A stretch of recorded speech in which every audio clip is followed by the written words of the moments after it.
In the 1985 classic Back to the Future, at a scene called the Twin Pines Mall, we will bear witness to a sudden surprise terrorist attack, perpetrated by a group of Muslim terrorists. The attack is at the Twin, which is a reference to the Twin Towers. When we turn the sign upside down, the digits on the clock read 911 or 9/11. The Twin Pines are a symbolic representation of the Twin Towers. Before the terrorist attack, the twins are present, but after the attack, the twins are gone, replaced with a single pine. This takes place on 9/11, where the twins are destroyed and replaced with a single tower, the One World Trade Building. Also at this scene, Doc shows us two stopwatches, both of which display encoded 9/11s. Is this only a coincidence? The pines are the towers, and this symbol system is confirmed in Back to the Future Part 2, where we see the twin pines appear again on a projection movie screen in Marty's future house. Marty's family gathers around the movie screen, and the twin pines actually morph into the twin towers. This is because the twin pines are the twin towers. The pines are the towers. Pines, towers. And the Twin Pines Mall is the Twin Towers Mall, which is why all the clocks here secretly say 9/11 and why there will be a Muslim terrorist attack resulting in the destruction of the Twin Pines, or the Twin Towers. But the appearance of the towers is not a random backdrop, as we can see the Statue of Liberty lurking just as secretly as the towers, making this scene a secret recreation of New York City, where Marty's family has gathered to stare at Ground Zero. Of these three characters staring at Ground Zero, one of them is completely upside down. But in the entire Back to the Future saga, this is the only time when an upside-down character will ever appear. The hint being given here is to observe the scene from his perspective by turning it upside down. But when doing so, the Twin Towers are clearly shown to be falling down. In the entire history of cinema, this scene of Back to the Future is the most literal depiction ever made showing the Twin Towers falling down.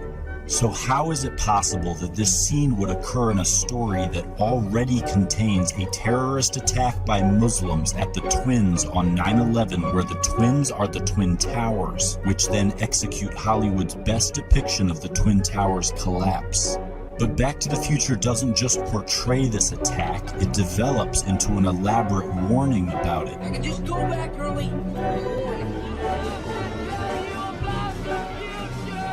Doc, about the future. You will be shot by terrorists. But Marty is carrying more essential information about the future. He knows the exact time and date that a tower will be struck. Save the clock tower! Save the clock tower! Don't forget to take a flyer. Save the clock tower! In a story we already suspect of being a 9/11 warning, how is it possible that this phrase appears on a flyer telling the future? Then, when the tower strike takes place, a giant flaming 9/11 is ignited in the street. Save the clock tower! Marty knows exactly when and where this tower strike will happen because it's all written on this flyer and placed in his hands, but something lurks in the background overseeing this transaction. But why does this symbol hover while Marty is forewarned about the tower strike? Back to the Future was written and directed by Robert Zemeckis, first released in 1985, but to depict the future, Zemeckis chose October 2015. All right, Doc, what's going on, huh? Where are we? When are we? October 21st, 2015. 2015?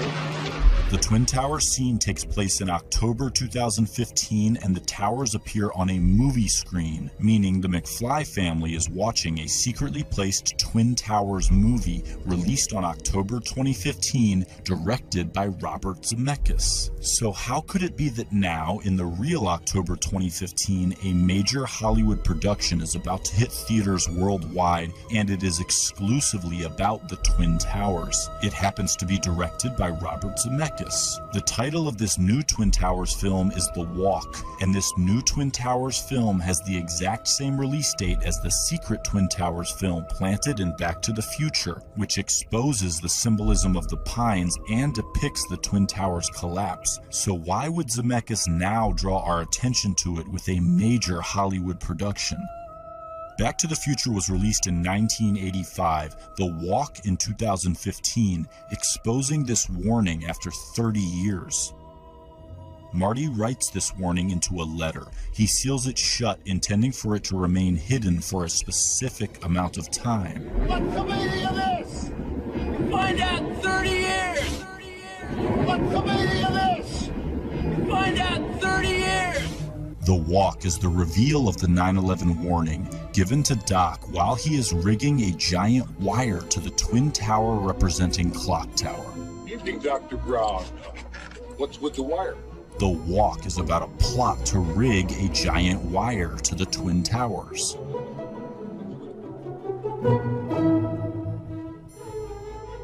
So Marty records the warning while Doc is rigging the wire to the tower. Marty tells Doc he will understand the warning in 30 years. Find out in 30 years! 30 years later, the director makes a movie about rigging a wire to a tower, the Twin Towers, because the warning within Marty's letter is about a terrorist attack at the Twin Towers. What's with the wire? What's with the wire? What's with the wire? What's with the wire? After rigging this wire, the tower strike takes place, and a Marty McFly from the future runs out onto the scene. He has just time traveled here from October 2015, the release date of The Walk. But in The Walk, standing on top of the Twin Towers, is Marty McFly. This Marty has arrived here from the exact date where this Marty is standing. The plot of The Walk is the tower wire rigging event that just took place at this scene. One Marty is standing on top of the Twin Towers, while the other Marty stands inside a giant flaming 9/11 in the wake of a tower strike. While simultaneously across town, another Marty witnesses a terrorist attack take place at the Twins, which are actually the Twin Towers, a fact we learned from the secretly placed Twin Towers movie released on October 2015. This movie is actually The Walk, which is why it has Marty McFly standing on top of the Twin Towers. What's the meaning of this? What's with the wire? What's with the wire?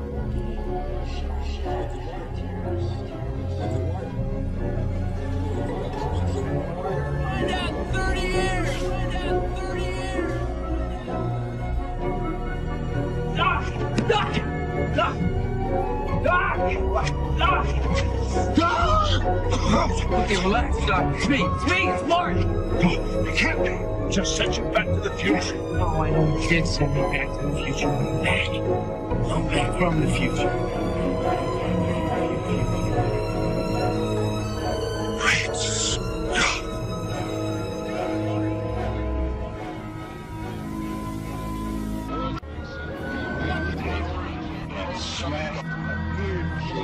More human minds on planet Earth observed 9/11 than any single event in human history, making it a massive terrestrial meditation concentrating collective consciousness onto a single space-time focal point, making 9/11 humanity's most potent consciousness-altering stargate. Zemeckis, a precogging conduit, channels the 9/11 archetype with his Tower Strike Twin Pines terror attack cinematic superimposition, both scenes featuring the transdimensional portal, pointing to 9/11 as the archetype of transcendence. The consciousness portal is opened by touching the 2001 monolith, the movie screen. as touching the two-dimensional screen dispels its three-dimensional guise, revealing how the images it portrayed were not actually real. One of those that use so many names that you forget your own. To touch the monolith is to be freed from the fabricated narrative portrayed on the screen or by film, finally seeing the illusion employed to paint audience perspective into a box. The screen as the 2001 monolith is present on Ground Zero in the form of the Millennium Hilton Hotel, which was intentionally built to mimic the 2001 monolith, the movie screen. Humanity's mass tuning in to the 9/11 event was the collective touching of the monolith, where enslaved minds in mass began rejecting the narrative of their controllers. To tune in to 9/11 was to touch the screen and finally see the illusion opening the portal of transcendence. As Marty opens this portal during the 9/11 scene splice amalgamation, he makes contact with the illusion by touching film via the film booth at the exact moment the portal opens. Then by touching film via the movie theater at the exact moment the portal opens. Again, to open the portal, Marty must touch film via the movie screen at the exact moment the portal opens, touching the screen, dispelling the illusion, opening the portal while enacting the 9/11 archetype. To touch the screen, finally becoming the creator of the fabricated images, relinquishes the monopolization of its power, removing the smoke from the screen and arming the awakened with skepticism. This film-instigated ascension is the same as the 9/11 ascension, a message that discredits the medium which carries it.